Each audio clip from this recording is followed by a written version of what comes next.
It's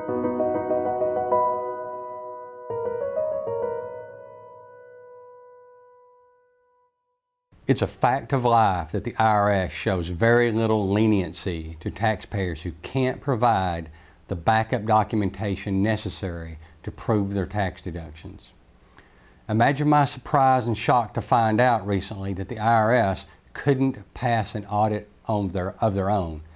In other words, if they were auditing themselves, they would fail. Mr. J. Russell George, Treasury Inspector General for the Tax Administration, had to admit to Congress that IRS managers could not prove the total amount they spent on the now infamous $4.8 million Anaheim conference.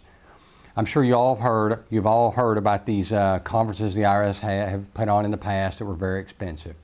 And so, you know, the hotel suites and the leadership through art lectures and the Star Trek and Cupid Shuffle videos, I know you've heard about all those.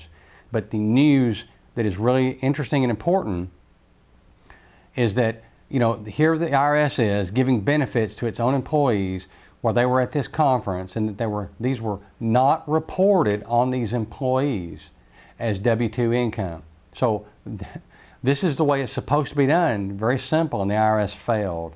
Representative Daniel Issa, Republican from California, committee chairman of the House Oversight and Government Reform Committee, implied that if any other U.S. employer had failed to correctly report employee benefits, the IRS would have found that employee guilty of tax evasion.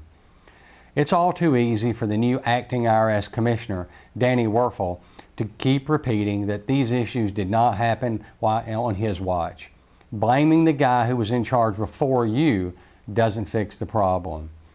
This is a problem within the IRS that's been there then, it's been there now. It's too bad that the only oversight on the Internal Revenue Service is the U.S. Congress, because Congress can't even balance their own budget. So, what are the odds of the IRS passing an audit of their own expenses?